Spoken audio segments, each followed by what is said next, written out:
Well, how do there, chums? I've got another Elden Ring video for you. Now, this Elden Ring video shows you where to level up, perhaps after you've finished farming this troll. So if you don't know about this troll that's around this area, I put a video in the top right-hand corner. However, where we're going is somewhere a little bit more special. You're going to get 1000 XP for killing smaller enemies than that big troll. So you just need to follow this sort of road through Lingrave, all the way up to this church here, the Church of Mirica. It's the third Church of Mirica, but you may have found it as the first church. You know, who knows? Anyhow, I'm heading over to the third Church of Mirica. It's the one with the lovely great big statue in. It's got some pretty gnarly stuff at the foot of it, if you haven't already got that gnarly stuff. Very cool. So heading over there, there was also some gnarly stuff on that little plinth. So be sure to get your gnarly stuff. Right, just over here, you're going to head on up to this rock face. Now once you hit this sort of rock face with the bushes and stuff and foliage, head to your left, as if you're heading towards this sort of little neap to that top of the little bit of river. So heading over there, you're going to find yourself a portal-like looking gravestone. Yeah, pretty darn freaking gnarly. If you watch my other content, I'm pretty au fait with portals since I've been playing No Man's Sky for such a long time. So here we go, we're going to travel through the portal. It's a tiny little portal. I'd imagine he would have had to have crawled in there, maybe scuffed his kneecaps. Right, anyhow, we're going to go through there and we're going to arrive at this place. I haven't been through this big door and I don't want to go through that big door, and I don't want to fight this big giant crow man with a giant freaking axe. No, so all I'm going to do is jump on my horse and I'm going to ride like the frickin' wind away from that giant frickin' pterodactyl man, and we're going to be heading down towards this giant bridge. On the giant bridge is a giant frickin' dragon. Now I'm level 20 right now, people, so I don't want to be fighting any of this big crazy mahusive stuff. I got a golden seed by that golden tree. Awesome. I haven't really used much of the golden seeds or done much else with any of the crafting sort of shenanigans yet, because yeah, I'm still early game. So yeah, I haven't even taken out the first boss yet I'm all the way over in the far east now of the map. Northeast, yes, definitely the east. Right, you want to touch Grace just before this actual bridge. Lovely. Yeah. So now you've got yourself a save point. So now just head on back up the hill. Take a slow little meander. There's actually a guy just over to the west there, and he's quite close to the camp. I would suggest taking out maybe 3 or 4 of these guys. Don't get too cocky or too greedy, and then head back down and level up, make sure you've banked it, and then go back out and kill another couple. And as you get a little bit more confident, and then you can get a bit more cocky, you might be able to take out swathes of these guys. Now, I'm using a ranged attack, so as soon as I hit them and they start moving towards me, I just slowly walk backwards while hitting them with magic, and it seems to do the job. There's kind of a bit of a rhythm. Now these guys will crouch down into the ground and do this cut move, which is nasty. But there you go, 1000 XP banked. Lovely. And yeah, that cut move can kill you in one hit. Well, they can when I'm at level 20, and my vigour isn't all that great. So yeah, I haven't got much constitution when it comes to blocking these guys. But here we go. That's the move. If that hit me, dead. Completely dead. Right, take that, you. Die, diddly die. But there is just a save point down there.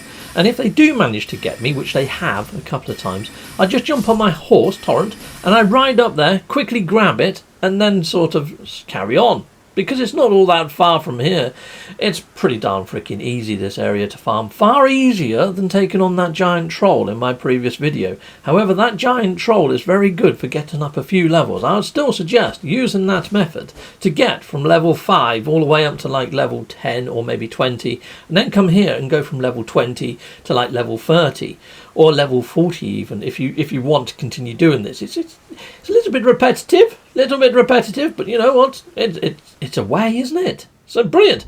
Anyway, I need to give credit where credit's due about how I managed to find that fast travel gravestone and get over here. So I want to say a massive, great big thank you to Rage Gaming Videos. Now, I used to watch him when he used to do all the cotton videos on Monster Hunter. He still does them in Monster Hunter.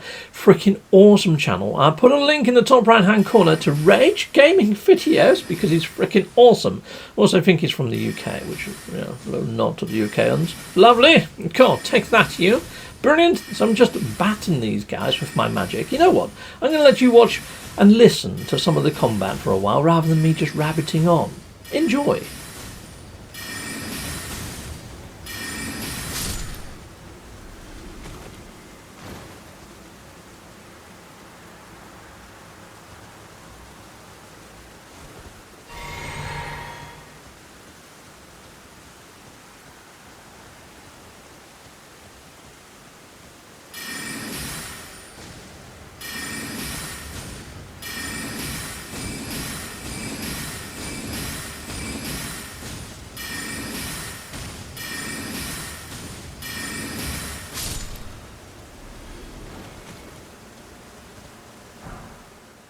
So the eagle-eyed of you would notice that I just picked up a helmet, a rather shabby looking one, but yeah, it's not too bad. It's lightweight. It doesn't give very good magical protection, but I'm just wondering whether there might be a full armour set here. Now I've only managed to find helmets so far, like head dressings if you want to call them that, and also the odd weapon, a scythe has dropped once, so that's pretty darn sweet. So even if I'm not going to use them, I could sell them. In the scythe it says I haven't got the abilities or the right sort of loadout to actually use it as yet, but it'd be nice if you can use it and it spins around like this guy's doing, and maybe it comes with a special move or bloodletting. Who knows? It does look kind of tasty. I might hold on to it, might just chest it for a bit and keep it until I understand how I can equip these things and what is the best loadout for my character.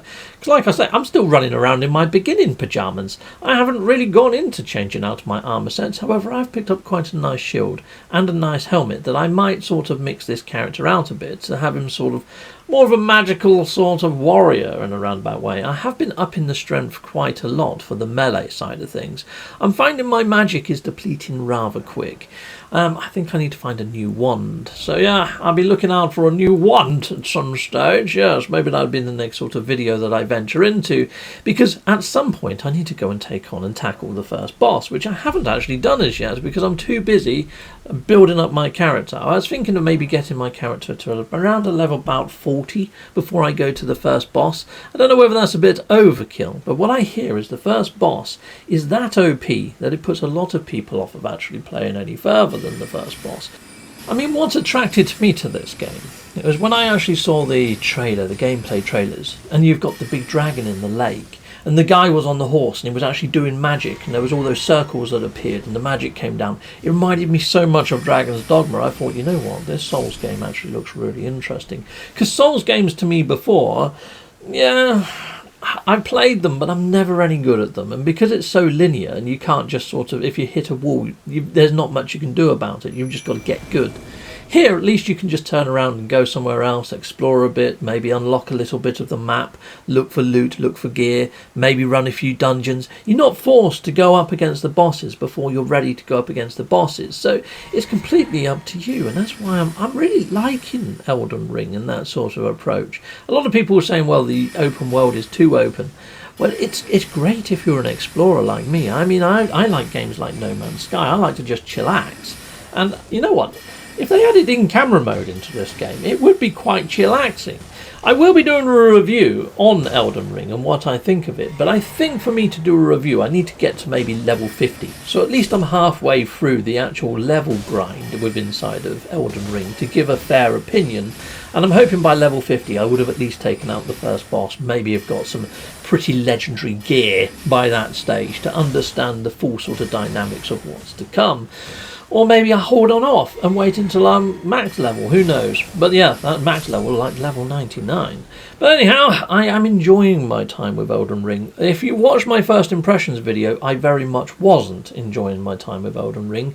So my experience with Elden Ring has been an evolving one. So I don't think I'm well aboard the hype train with this at all. So I'm hoping when I do a review, it's quite a fair review. So yeah, I honestly don't think I'll be scoring this right up in the high 90s like you're seeing on Metacritic. But we shall see. We'll see how I feel, because it is a very much evolving sort of game. So I'm seeing a lot of reviews from people that picked up this game and played it for like 20 minutes and they're going, this game is shite, it's terrible, I don't know what they're all on about. I think it's one of those games which you've got to persevere with. You've got to let it grow with you. I mean, look at the ground. I mean, the textures here are freaking shite, aren't they, really, to be honest? For a next-gen sort of delivery into the gaming verse. So I do see where some of the actual criticism is coming from. I mean, if you compare it to like the likes of Red Dead Redemption 2 or something, and you look at, I mean, that's a big open-worldy map.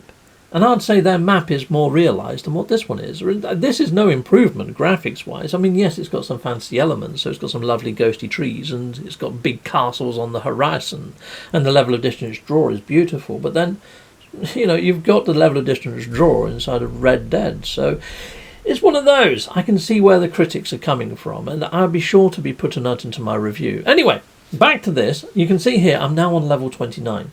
I've been here for about 40 minutes to jump up 10 levels from level 20, and I think I could hit level 30 relatively quickly, so it's a great way to level up. Until next time, goodbye, goodbye, and goodbye again. Heck yes. Awesomes.